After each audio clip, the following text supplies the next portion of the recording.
আচ্ছা শোন, তোরা হচ্ছে একটা কাজ করবি, অর্কিডটা দিয়ে পুরো সিলটা কভার করবি, ওকে? আর জারবেরাগুলো এসছে, ওটা দিয়ে তুই এই পাশটা। তুমি এখানে কি করছো? দেখে নিচ্ছি আমি। তোমাকে বলেছিলাম না এই বাড়িতে না আসতে, তুমি কেন এসেছো এই বাড়িতে? আরে ইগনোর করছো কেন তুমি আমাকে? উত্তর দাও আমার প্রশ্নে। যে এফেক্টগুলো আছে সেগুলো দিয়ে ওই সামনেটায় এই লাইট আর ফুল দিয়ে কি হচ্ছে এখানে? অ্যানসার মে, উত্তর দাও আমায়। কি ব্যাপার? তোমাকে কোথায় দেখেছি মনে হচ্ছে?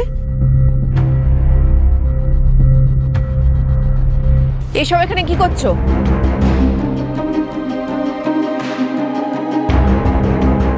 ডেকোরেশন ম্যাডাম, আসলে ঋদ্ধিমান বাবু আমাদের পাঠিয়েছেন। উনি বলেছেন যে আজ এই বাড়িটা খুব ভালো করে আলো এবং ফুল দিয়ে সাজিয়ে দিতে। ডেকোরেশন কিসের? কিসের? ও মনে পড়েছে, এইবার বুঝতে পেরেছি। এই ঋদ্ধিবাবু বউকে নিয়ে মানে খড়িকে নিয়ে এই বাড়িতে আসবে, সেই জন্য এত সাজসজ্জা হচ্ছে, তাই না? তা তো জানি না স্যার, তবে ঋদ্ধিমান বাবু বললেন যে আজকে ওনার দাদু এবং ঠাম্মার বিবাহবার্ষিকী, তাই বাড়িটা সাজিয়ে দিতে আমরা সেটা করতেই এসেছি। দেখেছো, আমি বলেছিলাম ঋদ্ধি আজকের দিনটা ভুলতেই পারে না। আজকে ওর দাদু ঠাকুমার অ্যানিভার্সারি বলে কথা। কিন্তু আমার নাতি নাতবউ কোথায়? তারা না থাকলে আবার অ্যানিভার্সারি কিসের?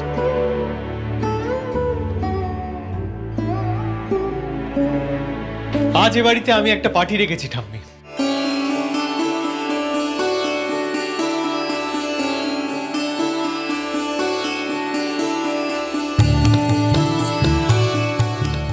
যাকে বাবা, এই তোমার ছেলে একা ফিরেছে, এবার তুমি স্বস্তির নিঃশ্বাস ফেলতে পারো বড় বৌদি। ঋদ্ধিমান, এতক্ষণে তোমার ফেরার সময় হলো তাহলে?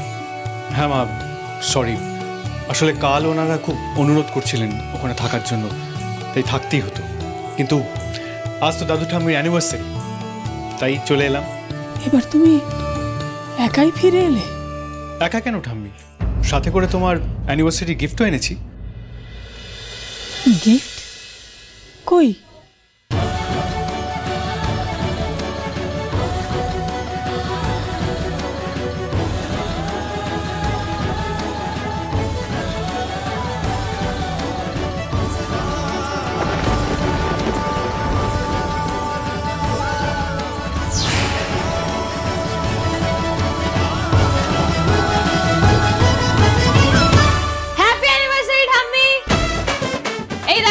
গিফটের সাথে সাথে খাও, আমিও চলে এসেছি।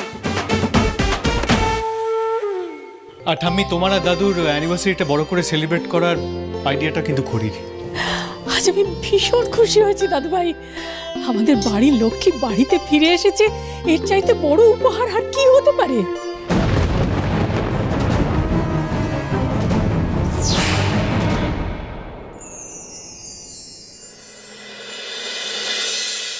সবই আছে আগে থেকে ঠিক করা, বাধা আছে যেন কোনো গাঁট ছড়া। সবই আছে আগে থেকে ঠিক করা, বাধা আছে যেন কোনো গাঁট ছড়া।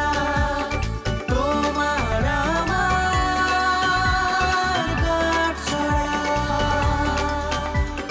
তোমার আমার গাঁট ছড়া।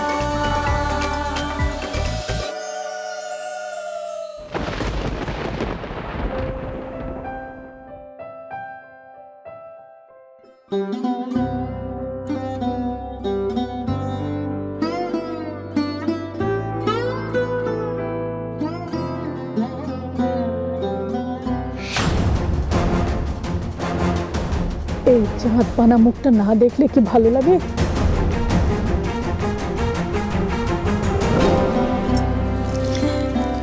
আজ আমার বাড়ির সুখ শান্তি আনন্দ সব ফিরে এসেছে।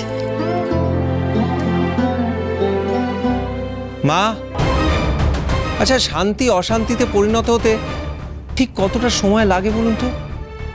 না বলছিলাম, ওই যে শুধু খড়ি তো একা আসেনি, ওর ভাইয়ের মতো বোনটা তো সঙ্গে এসেছে না? এটা কি ধরনের কথাবার্তা প্রসূন? কেন এভাবে কথা বলছো?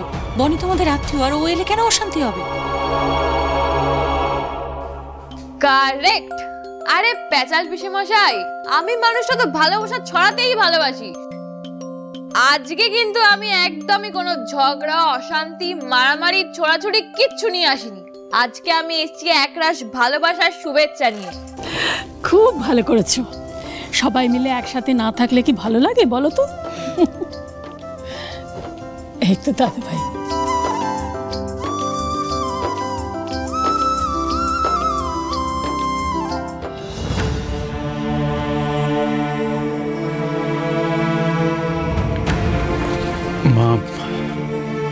মা দেখো, আমাদের এক্সিবিশনটা কিন্তু সাকসেসফুল হয়েছে খড়ির জন্য। সব কিছু শেষ হয়ে যাওয়ার পর উনি রাতারাতি কাজ করে এই ডেকোরেশনটা করে তুলেছেন। ইট ওয়াজ লাইক ম্যাজিক। আর ওনার জন্য দেখো আমাদের সেল বেড়ে গেছে, আমাদের অর্ডার্স বেড়ে গেছে, আমাদের ক্রেডিট গোজ টু হার। তাই আমি ভাবলাম what could have been a better day to celebrate this success. তাই দাদু ঠাম্মির অ্যানিভার্সারি একটু বড় করে সেখানেই না হয় আমাদের এক্সিবিশনের সাকসেসটা সেলিব্রেট করব, লোকজন ডেকে, মিডিয়া ডেকে। আর দেখো এই ডেকোরেশনটা এত ভালো হয়েছিল, ওটা থিম কে করেছে অনেকেই জানতে চান। তাই ভাবলাম আজ সেটাও হয়ে যাবে। তোমার মুখে তো খড়ির প্রশংসা ধরছে না গো। প্রশংসা করার মতো কাজ করলে প্রশংসা তো করতেই হবে, তাই না? রিদ্ধি, তুমি একেবারে ঠিক করেছো। ঠিকই তো, আজকে খড়ির জন্য আমাদের ক্লায়েন্টস, ডেলিগেটস, গেস্ট, সোসাইটির সামনে এত বড় ফেস লস হওয়ার থেকে আমরা সকলে বেঁচে গেছি, তাই না? She truly deserves all the credit. আর আজকে তো ওকে মিডিয়াকেও ফেস করতে হবে। তাই ঋদ্ধিমান, আমি চাইছি যে আমাদের সিংহরায় ডায়মন্ড জুয়েলারির এক্সক্লুসিভ কালেকশন থেকে সবচেয়ে এক্সক্লুসিভ সেটটা যেন আজ খড়ি পড়ে।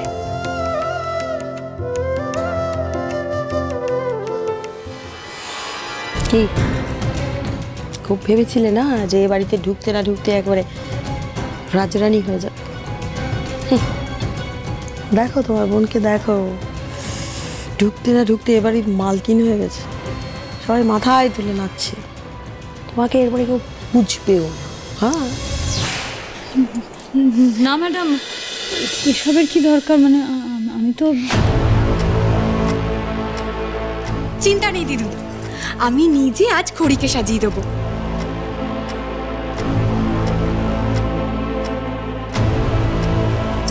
খড়ি তোমার ছোট বোন, তুমি এর বড় দিদি, সেটা তোমার বাড়িতে। কিন্তু এ বাড়িতে খড়ি তোমার বড় যা। সেই সম্পর্কটা কখনো ভুলে যেও না। সেই সম্পর্কের সম্মান, মর্যাদা সবটাই তোমাকে দিতে হবে, এবং সেটা আজ থেকেই। নাও এবার ঠেলা সামলাও তুমি।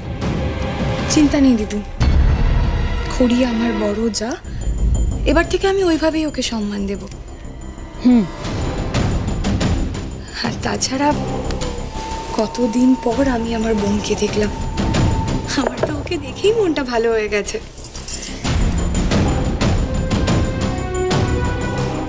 আজ দিদির গলায় হঠাৎ এত মধু ঝরছে কেন? আমাকে এই বাড়িতে চাকরানির মতো রাখবে, আর তুই হীরের গয়না পরবি। দাঁড়া না, তোর এই ভালো মানুষই সেজে মহান হওয়া বের করছে আমি। রিদ্ধি, হ্যাঁ আমি খড়িমাকে ভেতরে নিয়ে যাও, আর তোমরা অনুষ্ঠানের আয়োজন করো।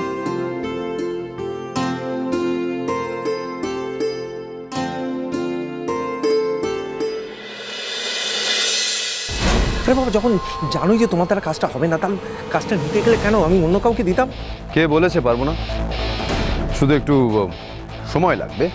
আরে সময় নিয়ে নিয়ে তো একেবারে ছড়িয়ে 36 ভাজা করে দিয়েছো। ভাবলাম যে তুমি অন্তত খড়ির এই বাড়িতে আশাটা আটকাতে পারবে। কোথায় কি, ঋদ্ধি খড়িকে নিয়ে গট গট করে এই বাড়িতে চলে এলো। তার তোমার দ্বারা কিচ্ছু হবে না, অপদার্থ তুমি একটা, হোপলেস। আরে কুল কুল, টেক আ চিল প্লিজ। দেখুন, আমি ছোট থেকেই না চেজে চ্যাম্পিয়ন, তাই কখন কোন চালটা দিতে হয় আমি খুব ভালো করে জানি।